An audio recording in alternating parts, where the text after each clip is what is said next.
ओम पूर्णमदः पूर्णमिदं पूर्णात् पूर्णमुदच्यते पूर्णस्य पूर्णमादाय पूर्णमेवावशिष्यते। ओम शांति शांति शांति। शंकरं शंकराचार्यं केशवं वादरायणं सूत्रभाष्यकृतौ वन्दे भगवन्तौ पुनः पुनः। ईश्वरो गुरुरात्मेति मूर्तिभेदविभागिने व्योमवद्व्याप्तदेहाय दक्षिणामूर्तये नमः। ओम शांति शांति शांति। नारायणं नमस्कृत्य नरं चैव नरोत्तमं देवीं सरस्वतीं व्यासं ततो जयमुदीरयेत। ओम शांति शांति शांति।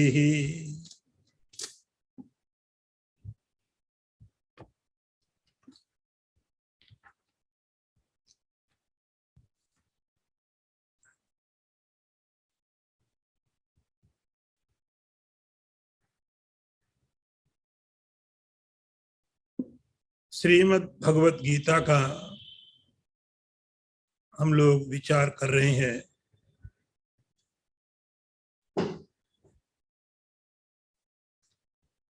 पहले दिन के सत्र में गीता के प्रारंभ के बारे में हमने बात की थी। गीता की पृष्ठभूमि क्या है, गीता प्रारंभ कैसे हुई,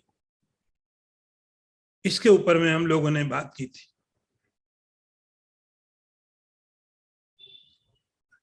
अब गीता महाभारत का एक पार्ट, एक हिस्सा, अलग से कोई ग्रंथ नहीं है, इसीलिए इसके लिए अलग से कोई मंगलाचरण किया गया हुआ नहीं है। तो हम ये देखा करते हैं, जब भी कोई शुभ कार्य करते हैं, कुछ भी शुभ काम करते हैं, तो उसके पहले हम लोग मंगलाचरण किया करते हैं, करना चाहिए। लेकिन गीता के प्रारंभ में मंगलाचरण नहीं है, क्योंकि गीता महाभारत एक पाठ है जो पहले से ही कंटिन्यू है और गीता उसके बीच में आ गई। इसीलिए साधकों के मन को शांत करने के लिए, चित्त की वृत्ति को एकाग्र करने के लिए एक मंगलाचरण होना चाहिए। उसी को यहाँ पर गीता ध्यानम के नाम से आप लोग जानते हैं। गीता ध्यानम का अर्थ हुआ आप गीता की तरफ ध्यान ले जा रहे हैं। आप गीता को पढ़ने के लिए अपने आप को, अपने मन को तैयार कर रहे हैं। अब गीता में तो कोई था नहीं कि गीता का कोई मंगलाचरण हो, कोई गीता का ध्यान की विधि हो। तब ये जो 9 मंत्र हम पढ़ रहे हैं, ये 9 मंत्रों का निर्माण मधुसूदन सरस्वती जी ने किया। मधुसूदन सरस्वती ने इन 9 मंत्रों का निर्माण किया, इनको बनाया। कहीं कहीं ऐसा भी आता है कि श्रीधर स्वामी हुए, उन्होंने लिखा है इन 9 मंत्रों को। लेकिन ज्यादातर आचार्यों का ऐसा मानना है कि इसके जो रचयिता हैं वो मधुसूदन सरस्वती। मधुसूदन सरस्वती के बारे में हमने पहले भी थोड़ी बातें की है। ये बहुत बड़े अद्वैत वेदांत के आचार्य थे। अद्वैत सिद्धि जैसी ग्रंथों की रचना इन्होंने की, जो कि जब लोग अद्वैत दर्शन पढ़ा करते हैं, उस अद्वैत दर्शन में जो अंतिम ग्रंथ होते हैं, उसमें अद्वैत सिद्धि मानी जाती है। तो अद्वैत सिद्धि के, अद्वैत दर्शन के बहुत बड़े विद्वान थे, लेकिन साथ ही साथ में भगवान श्री कृष्ण के बहुत बड़े भक्त भी थे। भक्ति और ज्ञान दोनों का अद्भुत सम्मिश्रण था मधुसूदन सरस्वती में। भक्ति भी अपनी पराकाष्ठा में और ज्ञान भी अपनी पराकाष्ठा में, दोनों स्थितियों में मधुसूदन सरस्वती बहुत बड़े विद्वान और बहुत बड़े भक्त दोनों ही थे। तुलसीदास जी के समकालीन थे। थोड़ा मैं आपको इसका इंटरव्यू दे दूं, थोड़ा इंट्रोडक्शन। तुलसीदास जी के समकालीन थे। जब तुलसीदास जी अपनी रामायण लिख रहे थे तो काशी में बड़े बड़े जो संस्कृत के विद्वान थे, उन्होंने कहा तुलसीदास जी की रामायण तो ठीक होगी, भगवान का चरित्र है, लेकिन भाषा संस्कृत नहीं है। उनका दुराग्रह था संस्कृत भाषा के लिए। भगवान के चरित्र हैं इसलिए कोई क्वेश्चन तो नहीं है, लेकिन भाषा जरा संस्कृत नहीं है। उस समय में तुलसीदास जी के लिए मधुसूदन सरस्वती जी ने एक बड़ा अच्छा श्लोक लिख करके दिया, और भगवान श्री कृष्ण के बारे में उन्होंने बहुत अच्छा, जो बहुत प्रसिद्ध मंत्र है वो लिखा। वंशी विभूषित करा नवनीर दाभात पीतांबरा दरुण बिंब फला धरुष्ठात। लंबा है। कृष्णात् परम किमपि तत्त्वमहं न जाने। उन्होंने लिखा है कि मैं कृष्ण से बड़ा और कोई तत्व नहीं जानता। कृष्ण ही सबसे बड़े तत्व, एब्सोल्यूट रियलिटी कृष्ण है। उन मधुसूदन सरस्वती ने गीता के ध्यानम के प्रारंभ में इन 9 मंत्रों की रचना की, जिसको हम लोग गीता ध्यानम के नाम से जानते हैं। गीता का ध्यान, गीता का मंगलाचरण, इस प्रकार से हम उनको जानते हैं, गीता ध्यानम। तो मधुसूदन सरस्वती ने उसका निर्माण किया। आइए हम लोग थोड़ा उन पर विचार करते हैं। पार्थाय प्रतिबोधितां भगवता नारायणेन स्वयं व्यासेन ग्रथितां पुराण मुनिना मध्ये महाभारतम अद्वैतामृत वर्षिणी भगवती अष्टादशाध्यायिनीं अम्ब त्वामनुसंदधामि भगवद गीते भवद्वेषिणी। इसका अर्थ हुआ, हे भगवद गीता, अम्ब शब्द का प्रयोग किया। अम्ब का अर्थ होता मां। त्वाम अनुसंदधामि, मैं आपसे कुछ जानना चाहता हूं। ये भगवद गीता क्या है, थोड़ा उसके बारे में इंट्रोडक्शन दिया उन्होंने। भगवता नारायणेन स्वयं पार्थाय प्रतिबोधिताम। भगवान नारायण ने अर्जुन को इसके बारे में उपदेश दिया। महर्षि वेदव्यास ने, जो पुराणों के मुनि हैं, महाभारत में इसको रखा। अद्वैत का अमृत वर्षण करने वाली है। आप ध्यान देना, अद्वैत का, गीता का उद्देश्य मधुसूदन के हिसाब से अद्वैत अमृत वर्षिणी, नन डुअलिटी। अष्टादशाध्यायिनी, और इसमें 18 अध्याय हैं। भवद्वेषिणी, और ये संसार का नाश करने वाली है। ऐसी जो भगवद गीता है, हे अम्ब त्वाम अनुसंदधामि, हे अम्ब त्वाम संदधामि। अब महत्वपूर्ण बात आपको देखनी इस मंत्र में कि मधुसूदन सरस्वती साक्षात गीता को एक अम्बा की तरह मानते। अम्ब संस्कृत का शब्द है, उसका अर्थ होता है मां। अम्ब त्वाम अनुसंदधामि, हे मां, मैं आपके जो छिपे हुए रहस्य हैं, जो डिवाइन मैसेजेस हैं, मैं उनको जानना चाहता हूं। अनुसंदधामि, अनुसंधान शब्द है, डिस्कवरी। गीता में पहले से अर्थ हैं, लेकिन वो अर्थ छिपे हुए रहते हैं। वो अर्थ सबको मिलते नहीं है। इसलिए मधुसूदन सरस्वती इस मंत्र के प्रारंभ में कहते हैं, मां अम्ब त्वाम अनुसंदधामि, मैं आपसे परमिशन चाहता हूं, मैं आपसे निवेदन करता हूं, मैं अनुसंधान करना चाहता हूं। एक बात आप ध्यान रख लीजिए, हम लोग अपने शास्त्रों को जीवित मानते हैं, वेद को, ज्ञान को हम लोग जीवित मानते हैं। तो जब आपने सच्चिदानंद शब्द पढ़ा है तो जो चिद है वो कॉन्शियस भी है। ये जो पुस्तक आप देख रहे हैं, ये पुस्तक तो उसको प्रकट करने का तरीका है, ये ज्ञान नहीं, ये तो बुक है। इन पेपर में तो कुछ भी छप सकता था, इस पेपर में तो कुछ भी छप सकता था। गीता के मंत्र छाप दिए गए। आज तो आप देखते हैं कि सॉफ्ट कॉपी आप देख लेते हो नेट पर, गीता के मंत्र आपके स्क्रीन पर भी लिखे हैं, गीता के मंत्र पेपर में लिखे। तो वो पेपर और स्क्रीन उसका कोई मतलब नहीं है, उसके अंदर जो मंत्र हैं हम लोग समझते हैं वे जीवंत होते हैं, उनके अंदर जीवन शक्ति है, ज्ञान है, उनको कॉन्शियस है, इसीलिए प्रार्थना की जाती है। आप किसी न्यूज़पेपर की प्रार्थना थोड़ी करोगे, कि पत्रिका की, किसी मैथ की, किसी और बुक की।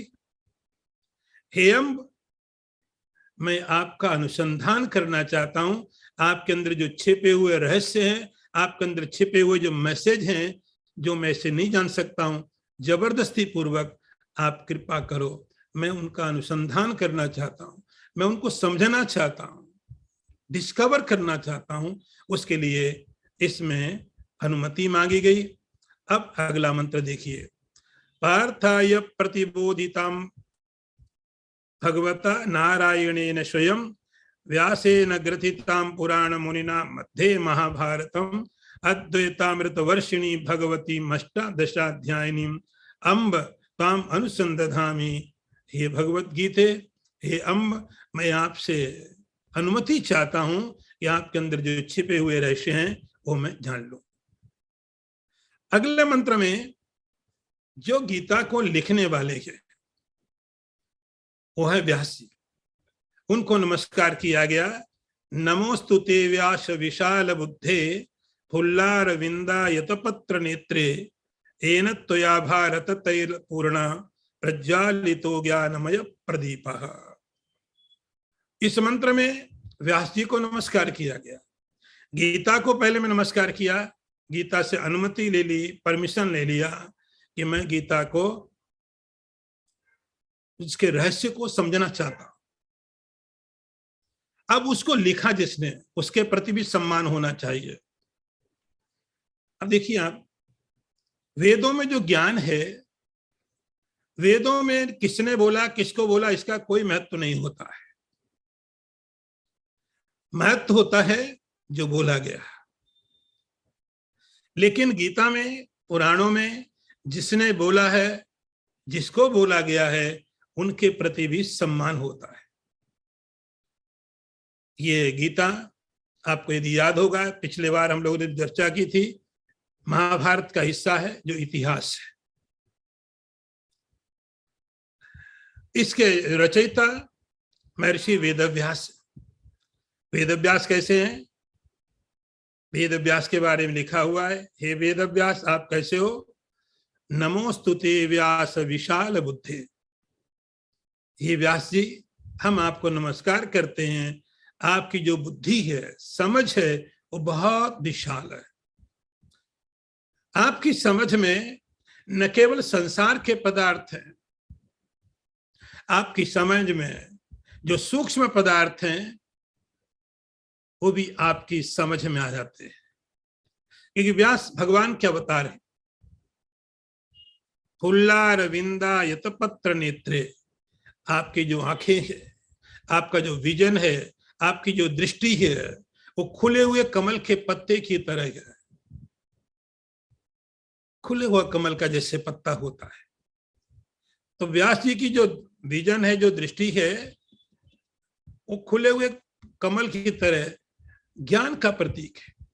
तो भगवान का अवतार जो वेदव्यास हुए, उन वेदव्यास ने संसार के पदार्थों को तो देखते ही थे,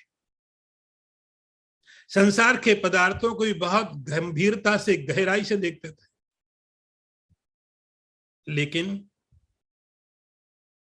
जो अध्यात्म है, जो सटल हैं, जो सूक्ष्मतम पदार्थ हैं, उनको मालूम पड़ता था। हे व्यास जी, हम आपको नमस्कार करते हैं। आपने ही तो महाभारत जैसा ग्रंथ बनाया जो ज्ञान का प्रदीप है। जैसे दीपक को जलाने के लिए पिछले समय में लोग क्या करते थे, तेल डाला करते थे। तेल और घी से आप जब जलाते हो लैंप को, तो बीच बीच में आपको डालना पड़ता है। तेल डाल दिया, थोड़ा घी डाल दिया, और लंबे समय तक चलता है। प्रज्वालितो ज्ञानमय प्रदीप। अब देखो महाभारत के बारे में मधुसूदन सरस्वती का क्या कहना है। महाभारत ज्ञानमय है, ये प्रकाश करने वाला है। महाभारत आपके ज्ञान को विकसित करने वाला है। महाभारत आपके ज्ञान में जैसे घी डाला जाता है ऐसा काम करेगा। महाभारत आपके ज्ञान में जैसे आहुति आप डालते हो और ज्यादा निकलेगा। तो ऐसे महाभारत का निर्माण करने वाले अनंत बुद्धि संपन्न, अनंत बोध संपन्न जो वेद व्यास हैं, हम उनको नमस्कार करते हैं। इस प्रकार गीता को नमस्कार किया और व्यास जी को नमस्कार किया। अब अगला मंत्र देखिए। प्रपन्न पारिजाताय तोत्र वेत्रैकपाणये ज्ञान मुद्राय कृष्णाय गीतामृत दुहे नमः। अब गीता के अमृत का दोहन करने वाले भगवान श्री कृष्ण को नमस्कार है। कृष्ण को नमस्कार है। ये कृष्ण का स्वरूप आप यहां पर देखो कैसा लिखा हुआ है। एक कृष्ण का स्वरूप आपने बहुत जगह अलग अलग तरीके से देखा होगा। कहीं भगवान माखन चो रहे हैं, कहीं गिरबर उठा रहे हैं, कहीं क्या कर रहे हैं, कहीं अनंत लीलाएं। लेकिन यहां पर जो मधुसूदन सरस्वती वर्णन करते हैं भगवान कैसे हैं। पहली बात, प्रपन्न पारिजाताय तोत्र वेत्रैकपाणये। प्रपन्न पारिजात का होता है जो परमात्मा की शरण में आते हैं, उनकी सभी इच्छाओं को पूरा करते हैं। जैसे स्वर्ग में कल्प वृक्ष, स्वर्ग में कल्प वृक्ष स्वर्गवासियों की समस्त इच्छाओं को पूरा करता है, ऐसे ही परमात्मा श्री कृष्ण जो उनकी शरण में आते हैं उन सबकी मनोकामनाओं को पूरा करते हैं। प्रपन्न पारिजाताय, यहां तक कोई खास बात नहीं है। लेकिन जो महत्वपूर्ण बात वही है, तोत्र वेत्रैकपाणये। यहां भगवान की एक हाथ में क्या है, चाबुक। गीता का, महाभारत का युद्ध होने वाला है और अर्जुन के रथ को भगवान चला रहे हैं। रथ को चलाने के लिए भगवान के पास जो सारथी होता है उसके लिए एक घोड़ों को संचालित करने के लिए चाबुक होता है, उसको बोलते तोत्र वेत्र।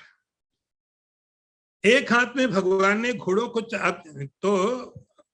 आए तो इसीलिए थे, आए थे युद्ध करने के लिए, आए थे रथ चलाने के लिए। तो रथ चलाने के लिए भगवान के हाथ में एक डंडा है, चाबुक है, घोड़ों को चलाने के लिए। तो यह भगवान का कैसा स्वरूप है, तोत्र वेत्रैकपाणये। एक हाथ में भगवान के हाथ में चाबुक है जिससे वे घोड़ों को कंट्रोल करते हैं। घोड़ों को जिस तरह ले जाना है उधर ले जाते हैं, जहां नहीं ले जाना वहां नहीं जाने देते हैं। हमारी जो इंद्रियां हैं घोड़ों के प्रतीक है। घोड़ों की जैसी ताकत इनके अंदर है, घोड़ों से भी ज्यादा पावरफुल है ये। यदि इनके पास कोई दिशा न दी जाए, इनको कोई सही मार्ग नहीं दिया जाए, तो ये कहीं भी ले जा सकती है। इसीलिए कृष्ण का जो स्वरूप यहां पर है कि जो उन घोड़ों को कंट्रोल में करके रखा हुआ है। इंद्रियां आपके अंडर होनी चाहिए, तोत्र वेत्रैकपाणये। और भगवान के एक हाथ में तो चाबुक है घोड़ों को चलाने के लिए, अब दूसरे हाथ में क्या है? ज्ञान मुद्राय। भगवान का दूसरा हाथ कैसा? ज्ञान मुद्रा, इसको बोलते ज्ञान मुद्रा। मैं जानते हो बड़ा आसान है, कोई भी कर सकता है, इसके लिए बहुत योगाभ्यास की जरूरत नहीं पड़ती है, कोई बहुत आसन की प्रैक्टिस की नहीं, सब लोग कर सकते हैं। ये अंगुली लिया, अंगूठा दबा दिया, अंगुलियां 3 खड़ी हो गई, ज्ञान मुद्रा हो गई। इसको अभय मुद्रा भी बोलते हैं। ज्ञान मुद्रा, ज्ञान की स्थिति।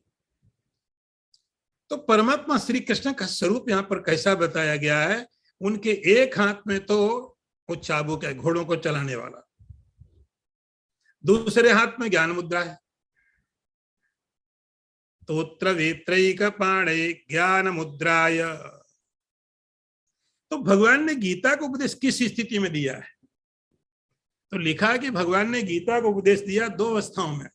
एक तो उनके हाथ में डंडा है घोड़ों को चलाने वाला, और दूसरे हाथ में ज्ञान मुद्रा भी है। ज्ञान मुद्रा, इंद्रियां संयमित है, इंद्रियां कंट्रोल में है, और ज्ञान जब लिया जाता है उसका परिणाम होता गीता अमृत दुहे नमः। तब ये गीता अमृत बन जाती है। गीता अमृत, गीता अमृत आप पढ़ते तो आपको तो कोई अमृत लगा नहीं, कोई स्वाद नहीं, पढ़ लिया, प्रैक्टिस है। वहां अर्जुन तो रो रहा है बेचारा, अर्जुन विषाद योगो नाम, लेकिन हम जो चांटिंग करते हैं उसमें देखो ऐसा लगता है कि रो रहे हैं। वहां तो अर्जुन रो ना यो शरीराणी में गात्राणी मुखम चा परिशुष्यति, तो बेचारा कैसे रो रहा होगा। और हम तो चांटिंग करते मुखम परिशुष्यति में। हमारी चांटिंग अपनी फ्लो में चलती है, अच्छी बात है। गीता अमृत, जब गीता का मैसेज, गीता का संदेश आपकी बुद्धि को जाके स्ट्राइक करता है, अचानक लगता ओ ये भी थॉट गीता में था, ये विचार भी गीता में, मैंने कभी सोचा नहीं ऐसा। गीतामृत दुहे नमः। गीता रूपी अमृत का दोहन करने वाले परमात्मा श्री कृष्ण, जिनके एक हाथ में घोड़ों को कंट्रोल करने के लिए, जैसे आप हनुमान जी के बारे में पढ़ते हो, एक हाथ से उन्होंने सज्जनों की रक्षा की, एक हाथ से दुष्टों का दमन किया। ऐसे ही परमात्मा श्री कृष्ण यहाँ इंद्रियों का कंट्रोल भी करते हैं और ज्ञान मुद्रा के द्वारा अर्जुन को उपदेश भी देते हैं। तो दोनों चीजें होनी चाहिए साधक के जीवन में, इंद्रियों का निग्रह होना चाहिए और साथ में ज्ञान भी होना चाहिए। हम लोग थोड़ी थोड़ी गलती कहाँ कर देते हैं, या तो अपने जीवन में इतना कठिन हम कुछ नियम ले लेते हैं, अपने जीवन में इतने कठिन नियम ले लेते हैं, लेकिन ज्ञान नहीं होता है। तपस्या बहुत है, ज्ञान नहीं होता है। और कभी कभी हम ज्ञान के लिए ज्यादा प्रयत्न करते हैं और उसके डाइजेशन के लिए कुछ नहीं करते हैं, वो ज्ञान भी काम नहीं करता है। यहां परमात्मा श्री कृष्ण का स्वरूप क्या है? दोनों चीजें हैं, ज्ञान मुद्राय, ज्ञान की मुद्रा भी है, और साथ में एक हाथ में चाबुक भी है, अंटर भी है, दोनों चीजें हैं। ऐसा गुरु, ऐसा परमात्मा एक ज्ञान देने वाला हो तो गीता अमृत बन जाती है। अब अगला मंत्र देखिए, बहुत सुंदर है। सर्वो उपनिषदो गावो दुग्धा गोपाल नंदना पार्थो वत्सा सुधीर भोक्ता दुग्धम गीतामृतम महत। ये श्लोक भी बहुत महत्वपूर्ण है। जैसा हम बात कर रहे थे, हम ऐसा मानते हैं कि हमारे जो शास्त्र होते हैं वो सजीव होते हैं। आप श्रद्धा पूर्वक उनके पास जाओगे तो अपना अलग अर्थ आपके आगे प्रकट करते हैं। आप जबरदस्ती से, बिना श्रद्धा के, हमको संस्कृत भाषा मालूम है, या हम ट्रांसलेशन पढ़ लेंगे अपनी भाषा में, हम वर्ण मीनिंग पढ़ लेंगे, ट्रांसलेशन पढ़ लेंगे, कमेंट्री पढ़ लेंगे, आप पढ़ लोगे। ये जबरदस्ती होती है, जबरदस्ती। और इस हालत में गीता के जो रहस्य हैं वो नहीं मिलते हैं। शब्दों के अर्थ मिल जाते हैं, श्लोक का अर्थ समझ में आ जाता है, अध्याय आप समझ सकते हो, लेकिन गीता के जो रहस्य हैं वो छिपे रहते हैं। यहां एक एग्जाम्पल दिया बड़ा अच्छी तरह से, सर्वो उपनिषदो गावो। आप ऐसा समझो कि समस्त जो उपनिषद हैं वे गाय की तरह हैं। गाय, सर्वोपनिषदो गावो। और गाय से दूध मिलता है, ये बात आपको पता है कि गाय से दूध मिलता है। आने वाली 2-4 पीढ़ी वाले को तो लगेगा कि दूध कहां से मिलता है, बोले सुपरमार्केट से। अभी भी बच्चों के साथ ऐसे होने लग गया, उनके साथ यही होने लग गया। कभी कभी पूछता, अच्छा दूध कहां से मिलता है, बोले सुपरमार्केट से मिलता है। अब ऐसे लोगों को हम गीता कैसे समझाएंगे, बताओ आप, इस लोग कैसे समझाएंगे? आप तो समझते हो कि दूध गाय से मिलता है, सर्वोपनिषद हो गावो। आप ऐसा सोचो, ये समस्त जो उपनिषद हैं, उपनिषद वेदांत, वेदांतो नाम उपनिषद, तो समस्त उपनिषद गाय। अब गाय से दूध निकालना है तो कैसे निकलेगा? तो गाय से कोई जबरदस्ती करके दूध नहीं निकाल सकता है। जबरदस्ती करके गाय से ब्लड लिया जा सकता है, उसका मांस लिया जा सकता है, लेकिन दूध नहीं। दूध के लिए तो जो गाय का तरीका है वो आपको पालन करना ही पड़ता है, जबरदस्ती से नहीं। तो वो ये उपनिषद गाय है। इन उपनिषदों में यदि कोई बिना श्रद्धा जाता है, बिना श्रद्धा पूर्वक जाता है, जैसा वर्णन किया वैसे बिना जाता है, तो जबरदस्ती करता है। और इस हालत में उसको वहां से वो जो चीज मिलनी चाहिए थी वो नहीं मिलती है। तो सभी उपनिषद गाय की तरह है। तो गाय को जब दूध निकालना पड़ता है, तो हम तो आश्रम में देखते हैं, गौशाला में उसका तरीका होता है, गाय का जो बछड़ा है, जो बच्ची उसकी है, उसको पहले छोड़ दिया जाता है। तो उस गाय का जब बछड़ा, उसका बच्चा जब गाय के पास जाता है, तो गाय की जो ममता है, गाय की जो करुणा है अपने बच्चे के लिए, वही तो दूध बनती है, वही दूध बन जाती है। गाय की जो अपने बच्चे के प्रति आसक्ति है, ममता है, करुणा है, जो भी आप बोलते हो, तो जब उसका बच्चा जो भूखा है अपनी मां के पास जाता है, तो उसकी मां, उसने जो कुछ भी उसके पास होता है उस सब को गाय अपने सार के रूप से दूध बना करके अपने बच्चे को दे देती है।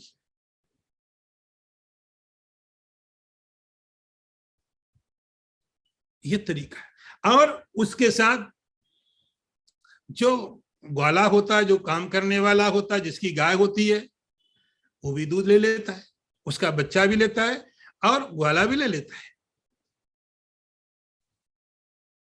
अब ये प्रक्रिया है। इसी प्रक्रिया को अब आप यहां देखिए, सर्वोपनिषदो गावो, सारे उपनिषद गाय की तरह। अब इनसे यदि दूध निकालना है, इनका जो सार है वो निकालना है, तो क्या करना पड़ेगा? पार्थो वत्सः, अर्जुन यहां पर समझो गाय का बछड़ा है, अर्जुन गाय के बछड़े की तरह, पार्थो वत्सः, अर्जुन गाय का बछड़ा है। बछड़ा का अर्थ जिज्ञासा है, आवश्यकता है। ये गीता का जो संवाद हो रहा है ना, ये कहीं एसी में बैठ के हॉल में नहीं हो रहा है, ये कहीं हिमालय की गुफा में नहीं हो रहा है, ये युद्ध भूमि में ऐसी जगह हो रहा है जहां किसी भी क्षण किसी के भी प्राण जा सकते हैं, किसी भी क्षण कोई मर सकता है। और इस समय अर्जुन को जिस मार्गदर्शन की जरूरत है, तो अर्जुन के अंदर जो पूरी जिज्ञासा है, वह जिज्ञासा ही उसको उपनिषदों के लिए योग्य पात्र बना देती है। यहां पर अर्जुन का अर्थ हुआ, अर्जुन उपनिषदों के ज्ञान का सही सही पात्र है। गुरु के पास पहुंच गया, शिष्यस्ते हम साधिमाम त्वं प्रपन्नम धर्म सम्मूढ़ चेता, मेरी बुद्धि ठीक काम नहीं कर रही है, मैं आपकी शरण में आया हूं, आप मुझे बताइए क्या करना है। यही चीजें चाहिए होती है उपनिषद के ज्ञान के लिए। पार्थो वत्सः, अब इसको प्रक्रिया को करने वाला कौन? तो जैसे आप देखते हैं कि गाय का जब दूध निकाला जाता है उसके लिए ग्वाला होता है, भगवान को यहां नाम दिया गोपाल नंदना। भगवान क्या है? गोपाल। जो गाय का पालन करते हैं, नंद आदि जो भी हैं, वो गोपाल के नंदन है, अर्थात भगवान भी गोपाल है, तो भगवान भी गोपाल है। तो गोपाल होने के कारण भगवान को दूध निकालने का बड़ा अनुभव है। गोपाल होने के कारण भगवान की प्रक्रिया मालूम है कि गाय से कैसे दूध निकलता है। ऐसे ही परमात्मा श्री कृष्ण ये जानते हैं कि उपनिषदों के अंदर से गीता का कैसे दोहन किया जाए। दुग्धम गीतामृतम महत्, गीता का जो अमृत है, गीता रूपी जो अमृत है, ये भगवान ने दोहन किया और दिया किसको? सुधीर भोक्ता। जैसे जो गोपाल होता है, गाय का कोई थोड़ा दूध तो गाय का बच्चा पी लेता है, फिर ग्वाला निकाल लेता है, फिर ग्वाला सबको देता है, जो उसका पात्र है, जो ले सकता है, सबको ग्वाला दूध देता है। ऐसे ही भगवान ने गीता रूपी अमृत निकाल दिया। निकालने के बाद अब इसको मिलेगा किसको? तो लिखा सुधीर, जिनकी बुद्धि पवित्र है, जिनका अंतःकरण शुद्ध है, ऐसे साधक गीता का अमृत पी सकते हैं। पढ़ कोई भी सकता है, पढ़ने में कोई दिक्कत नहीं, कोई भी इसको पढ़ सकता है, लेकिन सब लोग गीता को अमृत की तरह स्वाद नहीं ले सकते। दुग्धम गीतामृतम महत्। तो इस प्रकार से परमात्मा श्री कृष्ण ने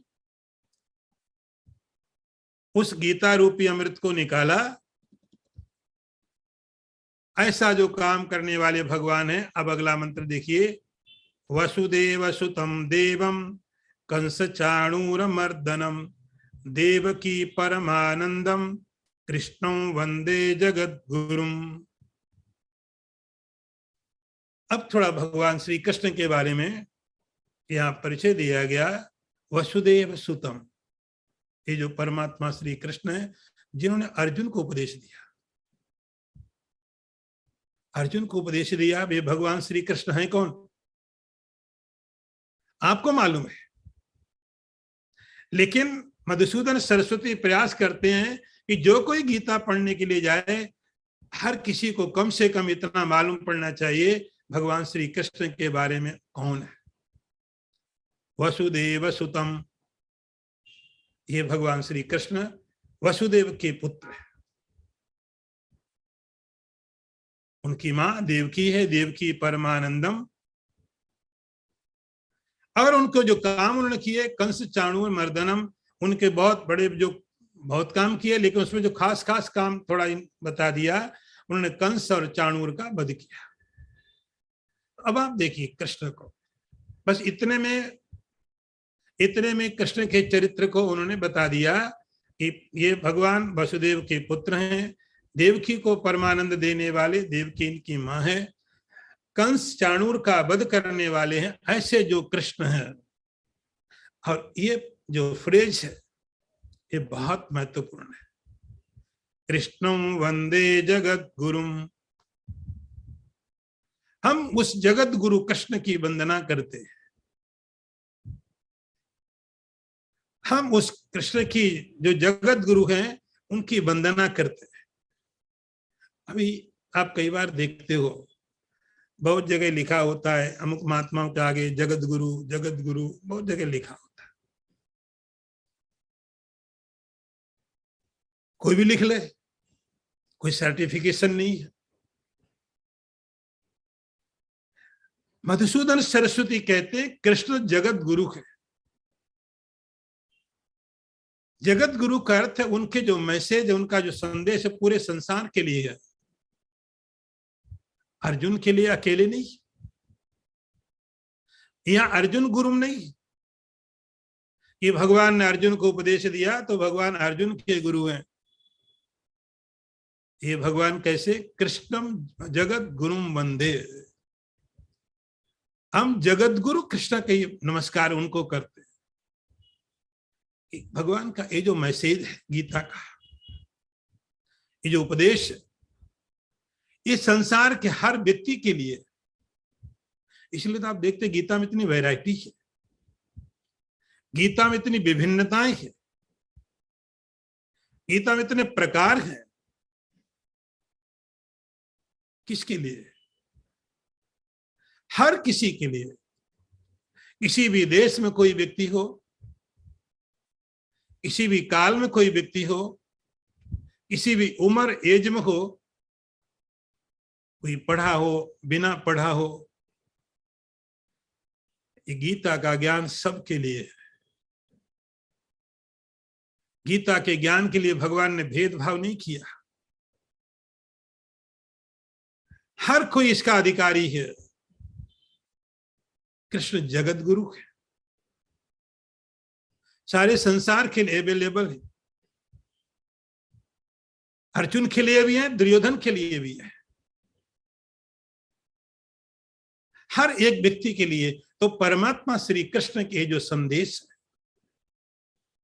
भगवान के जो उपदेश है गीता के, वे सारे संसार के लिए और हमेशा थे, हमेशा रहेंगे।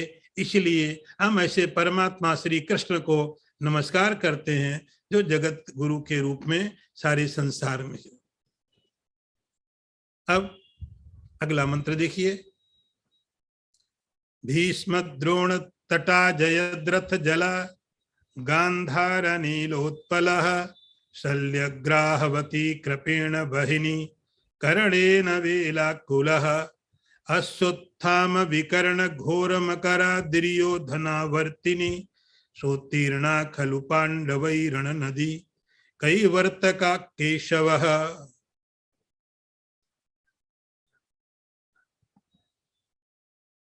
परमात्मा को नमस्कार किया, श्री कृष्ण को, और परमात्मा के नमस्कार करते हुए परमात्मा की यदि कृपा है तो संसार में कुछ असंभव नहीं है। ईश्वर की कृपा है तो संसार में ऐसा कोई कार्य नहीं जो आप कर न पाए। उसके लिए एक एग्जाम्पल दिया कि आपने परमात्मा को नमस्कार किया, अब देखो परमात्मा को नमस्कार के कारण, परमात्मा की कृपा के कारण पांडवों को क्या मिला, पांडवों को क्या प्राप्त हुआ। तो यहां पर उन्होंने जो महाभारत का युद्ध है, जो महाभारत का वार हुआ था, उसको एक नदी के रूप में बनाया हुआ है। जैसे आपको कहीं जाना है और एक बहुत बड़ी नदी आपको पार करनी है, उस नदी का बहाव बहुत तेज है, नदी चौड़ी बहुत है, मगरमच्छ आदि उसमें है, वर्लपूल उसमें है, कुछ भी आदमी कहीं भी डूब सकता है, कहीं भी मर सकता है।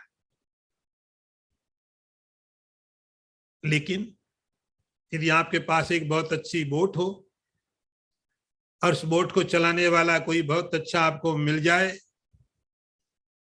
तो आपको कोई फर्क नहीं पड़ता है। ऐसे ही अब महाभारत के युद्ध को आप देखिए, भीष्म द्रोण तटः। इस महाभारत के युद्ध में जो भीष्म है और द्रोणाचार्य है, ये उस युद्ध के समझो दो किनारे हैं। इससे कोई नदी बह रही है, नदी के दो किनारे होते हैं, इन नदियों के किनारों के बीच नदी बहती है। हम लोग किनारे को किनारा बोलते हैं, नदी को बीच बोलते हैं। अंग्रेजी में बीच को किनारे को बीच बोलते हैं। तो आप थोड़ा समझ के चलना, गड़बड़ नहीं कर लेना यहाँ। तो बीच में जो नदी बह रही है उसके दो किनारे हैं, बहुत बड़े बड़े किनारे, बहुत भयंकर किनारे हैं। एक तरफ द्रोणाचार्य और दूसरी तरफ भीष्म पितामह है। इनको पार करना आसान नहीं। ये दोनों ऐसे योद्धा हैं कि जब तक चाहे तब तक मरे नहीं।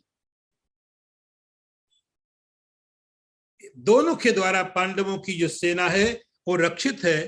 तो दुर्योधन की जो सेना है, भीष्म द्रोण तटा, और इसके अंदर जो पानी बह रहा है, जल, वो क्या है? गांधा जयद्रथ जला। जयद्रथ नाम का एक राजा था, जब कोई प्रकरण आगे बढ़ेगा तो मैं जरूर बताऊंगा। जयद्रथ नाम का एक बहुत शक्तिशाली राजा है, जो इसमें पानी की जगह समझो है गांधार नीलोत्पल। और जो शकुनी है वह उसमें होने वाले जो कमल के पत्ते हैं वो है शल्यग्राह। और जो शल्य है, एक राजा शल्य हुआ, वह उसमें मगरमच्छ की तरह है, कृपेण वहिनी। और कर्ण के कृपाचारी के द्वारा उसमें बड़ी बड़ी तरंगे होती है। कर्णेन बेलाकुलः। और जो कर्ण है, इतना शक्तिशाली जो कर्ण है, वो कर्ण, इसमें क्या है? बहुत बड़ी बड़ी तरंग है, छोटी तरंग, बड़ी तरंग। अश्वत्थामा विकर्ण घोर मकरा। और अश्वत्थामा विकर्ण, ये दोनों उसमें बहुत भयंकर भयंकर मगरमच्छ है। दुर्योधनावर्तिनी। और दुर्योधन उसके अंदर में एक वर्लपूल जो होता है, अंदर जो पानी का चक्र बनता हुआ है। इस प्रकार से जो पांडवों कौरवों की सेना है, वह कौरवों की सेना एक प्रकार से ऐसी भयंकर नदी है, इस नदी को पार करना किसी के बस में नहीं। पहली बात, किनारे बहुत खतरनाक है, किनारों से बच गया, पानी का बहाव बहुत तेज है, उसमें बहुत बड़े बड़े वेव्स आते हैं, उसमें क्रोकोडाइल्स हैं, मगरमच्छ हैं, कहीं पर भी कोई मर सकता है। लेकिन सोत्तीर्णा खलु पांडवई रण नदी, कोई फर्क नहीं पड़ता है। यदि आपके पास आपका बोट चलाने वाला कोई कृष्ण के जैसा होता है। पांडवों की उस युद्ध में विजय हुई, पांडवों ने इस युद्ध को जीत लिया, क्योंकि उसको चलाने पार करने वाले कौन थे? सोत्तीर्णा खलु पांडवई रण नदी कैवर्तका केशवा। क्योंकि भगवान श्री कृष्ण जो केशव हैं, वह पांडवों की नाव लेकर के इस तरफ से उस तरफ चले गए। फिर कोई फर्क नहीं पड़ता है कि भीष्म कितने बलवान है, कोई फर्क नहीं पड़ता द्रोणाचार्य कितने शक्तिशाली है, कर्ण, अश्वत्थामा, विकर्ण, कोई फर्क नहीं पड़ता है। यदि ईश्वर का समर्थन आपको मिला हुआ है, ईश्वर की इच्छा आपके संकल्प के साथ में मिली हुई है, तो संसार का कोई भी प्रतिबंध, संसार की कोई भी बाधा आपके मार्ग में रुकावट नहीं बन सकती है। सोत्तीर्णा खलु पांडवई रण नदी कैवर्तका केशवा। ये सारी बाधाएं हैं। हर एक बाधा एक इम्पॉसिबल लग रही थी, हर एक बाधा असंभव लग रही थी, लेकिन कैवर्तका केशव, परमात्मा श्री कृष्ण नाव चलाने वाले हैं, भगवान श्री कृष्ण पार करने वाले हैं। जब वो परमात्मा पार करने वाला हो फिर कोई बाधा नहीं रहती। द्रोणाचार्य, अश्वत्थामा, विकर्ण, दुर्योधन कर कोई फर्क नहीं पड़ा। सो तीर्णा खलु पांडवैरण नदी कैवर्तका केशवा। इसी प्रकार आपके जीवन में यदि परमात्मा का साथ है तो कोई फर्क नहीं पड़ता है। अभी अगला मंत्र देखिए। पाराशर्य वच सरोज ममलम गीतार्थ गंधोत्कटम नानाख्यानक केशरम हरिकथा संबोधना बोधितम लोके सज्जन सत्पदैरारः पेपीयमानम मुदा भूयात् भारत पंकजम कलिमल प्रध्वंसिनम श्रेयस। ये जो महाभारत का सरोजम अमलम, सर्व पवित्र महाभारत में अमलम कोई कलंक नहीं है।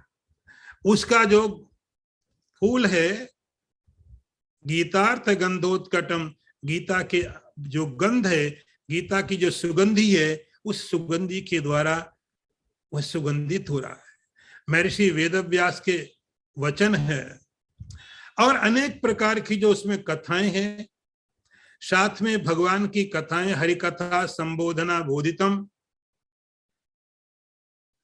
लोके सज्जन षटपदैरारा पेपीयमानम मुदा। जैसे भ्रमर होता है, भंवरा, वह रस लेता है, इसी प्रकार संसार में जो बुद्धिमान लोग हैं उसका आनंद उठा रहे हैं। भूयात् भारत पंकजम कलिमल प्रत्युंसनम श्रेयसे, वह हमारे कल्याण के लिए हो, वह हमारे लिए मंगलदायक हो। अभी देखिए महाभारत की रचना महर्षि वेदव्यास ने की। पाराशर्य वचा, पाराशर्य का अर्थ होता पराशर के पुत्र। और उस महाभारत के अंतर्गत गीता की सुगंधी है, गीता गंधोत्कट। महाभारत के अंदर में गीता की सुगंधी भरी हुई है।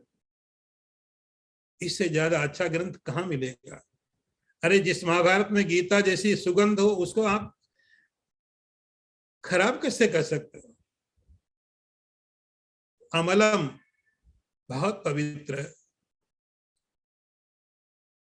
अनेक प्रकार के उसमें बहुत से दृष्टांत दिए गए हैं, राजाओं के, इसके उसके बहुत दृष्टांत दिए गए और साथ में भगवान की कथाएं बोली गई। भगवान की कथाएं हैं। अब महाभारत पढ़ो तो बहुत कुछ लिखा है, 1,00,000 मंत्र है, बहुत अद्भुत सिद्धांत चीजें भरी पड़ी उसमें। और जो सज्जन लोग हैं, जो सत्य में निष्ठा रखते हैं, ऐसे लोग उसका अध्ययन करते हैं, वह मेरे लिए मंगल कारक हो, ऐसी प्रार्थना की। अगला मंत्र देखिए। मूकम करोति वाचालम पंगुम लंघयते गिरिम यत् कृपा तमहम वंदे परमानंद माधवम। इसको बोलते भगवान। भगवान का अर्थ होता है जो चीजें संभव न लगे उनको संभव बना दे। अब देखते अभी भी जब कोई मरीज डॉक्टर के पास गया, डॉक्टर ने सब कुछ कर लिया, जो कुछ भी मेडिकल साइंस में अवेलेबल था सब ट्राई कर लिया, कुछ लगा नहीं हो रहा है। कहना पड़ता है कि जो हमारे हाथ में था हमने कर लिया। अब आप भगवान की प्रार्थना करो। असंभव को संभव परमात्मा ही करते। मूकम करोति वाचालम, परमात्मा की कृपा हो जाए तो जो मूक है, मूक मतलब जिसके पास आवाज नहीं है, मूकम करोति वाचालम, ईश्वर कृपा कर दे, बड़ा अच्छा बोलने लग जाएगा वो। ध्रुव के आगे भगवान प्रकट हुए, ध्रुव को तो कुछ नहीं मालूम था, भगवान ने अपना शंख उसके गाल में छुआ दिया, बोल पड़ा। मूकम करोति वाचालम, मुंह का अर्थ जो बोल ना सके, लेकिन ईश्वर तो वही है, उससे भी बुलवा ले। ऐसा कहते हैं कि महाराष्ट्र में एक संत थे, उन्होंने भैंसे को ऐसा हाथ लगाया, बफेलो वेद बोलने लग गया, वेद के मंत्र चालू कर दिए। ईश्वर चाहे तो कहीं से कुछ भी कर सकता है, तभी तो ईश्वर। मूकम करोति वाचालम, और जो पंगु लंगड़ा है, जो हिल नहीं सकता अपनी जगह से, ईश्वर कृपा कर दे, एवरेस्ट चढ़ जाएगा, वो एवरेस्ट पार कर सकता है, कैलाश और जितने बड़े बड़े टॉप हैं। पंगुम लंघयते गिरिम, वो बड़े बड़े पहाड़ों को, बड़े बड़े पर्वतों को लंगड़ा आदमी पार कर सकता है। यत कृपा, एक चीज है जो सारा परिवर्तन कर देती है, और वह यत कृपा, परमात्मा की कृपा, ईश्वर की कृपा। वंदे तमहम वंदे, यत कृपा, जिसकी कृपा के द्वारा, जिसको हम गूंगा समझ रहे थे बड़ा अच्छा बोलने लगता है, जिसको हम लंगड़ा समझ रहे थे वो हिमालय चढ़ सकता है, सारे के सारे पर्वत पार कर सकता है, केवल एक चीज मिल जाए, और वो है ईश्वर की कृपा। हम उस परमात्मा को नमस्कार करते हैं, हम उसकी प्रार्थना करते हैं। अब ये मंत्र देखिए, यम ब्रह्मा वरुणेन्द्र रुद्र मरुतस्तुन्वन्ति दिव्यैस्तवैः वेदै सांग पदक्रमोपनिषदैर् गायन्ति यं सामगः ध्यानावस्थित तदगतेन मनसा पश्यन्ति यं योगिनो यस्यान्तं न विदुः सुरासुरगण देवाय तस्मै नमः। अब ये जो परमात्मा श्री कृष्ण है, अब थोड़ा इनका जो स्वरूप है वो भी समझ लीजिए। कहीं आप इतना समझ कर रह जाए कि देवकी के पुत्र हैं, वसुदेव के पुत्र हैं, नहीं, थोड़ा और देखिए, ये कोई और नहीं है। यम ब्रह्मा वरुणेन्द्र रुद्र मरुतस्तुन्वन्ति दिव्यैस्तवैः, भगवान नारायण समझो शेष शैया के ऊपर में आराम कर रहे हैं, सारे के सारे देवता ब्रह्मा वरुण रुद्र यम कुबेर सब आके भगवान की स्तुति कर रहे हैं। किसकी? नारायण की। भगवान नारायण की स्तुति कर रहे हैं। दिव्य स्तवैः, दिव्य स्तुति कर ले, नहीं आगे हम भगवान हमको ये दे दो, हमको वो दे दो, ऐसा दे दो, वैसा दे दो, वो वाली स्तुति नहीं, कंप्लेन नहीं, ये क्यों नहीं दिया, वो क्यों नहीं दिया, ऐसा देना था, वैसा देना था, वो वाली स्तुति नहीं। दिव्य स्तवैः, भगवान के बहुत ही दिव्य स्तोत्रों का भगवान को स्तोत्र कर रहे थे। वेदै सांग पदक्रमोपनिषदैर् गायन्ति यं सामगा, और उसी परमात्मा का सारे के सारे वेद, सारे शास्त्र किसका वर्णन कर रहे हैं, सारे शास्त्र किसका गान कर रहे हैं, किसको बता रहे हैं? जिसको भी। यम ब्रह्मा वरुणेन्द्र रुद्र मरुतस्तुन्वन्ति दिव्यैस्तवैः, यम का अर्थ है, आप सोच लो, बड़े बड़े वेदों के द्वारा, शास्त्रों के द्वारा जिसका वर्णन किया जाता है, और ध्यानावस्थित तदगतेन मनसा पश्यन्ति यं योगिनो, ध्यान की अवस्था में जब आप जाते हो, बड़े बड़े योगी ध्यान लगाते हैं, उस ध्यान की अवस्था में उनको जो दिखाई पड़ता है, जो समाधि में प्रत्यक्ष होता है, जो समाधि में उनको अनुभव होता है, एक्सपीरियंस होता है समाधि में, योगियों को जिसकी अनुभूति होती, कब? समाधि में। ध्यानावस्थित तदगतेन मनसा पश्यन्ति यं योगिनो, और यस्यान्तं न विदुः सुरासुरगणैः, उस परमात्मा की सीमा, उसके रहस्य न देवता जानते हैं, न असुर जानते हैं, कोई नहीं जानता। ये परमात्मा की लिमिट है। ये परमात्मा इतना ही है, ऐसा कोई नहीं जानता। सारे शास्त्र वर्णन करते रहते हैं, सारे ऋषि लोग स्तोत्र करते रहते हैं, ब्रह्मादि, और योगी लोग अपने ध्यान की अवस्था में उसका दर्शन करते हैं, लेकिन उसका अंत, उसकी लिमिट किसी को नहीं पता। क्यों नहीं पता? क्योंकि वह अनंत है बाय नेचर। आप अनंत को कैसे अंत कर समझ सकते? ऐसे उस देवाय तस्मै नमः, हम उस देव को, उस परमात्मा को नमस्कार करते हैं, देवाय तस्मै नमः, और वही देव श्री कृष्ण के रूप में है। तो इस प्रकार से मधुसूदन सरस्वती ने यह गीता का मंगलाचरण ध्यान के निवेदन किया परमात्मा को। आज हम लोग अभी यहीं पर विराम लेंगे। ओम पूर्णमदः पूर्णमिदं पूर्णात् पूर्णमुदच्यते पूर्णस्य पूर्णमादाय पूर्णमेवावशिष्यते। ओम शांति शांति शांति।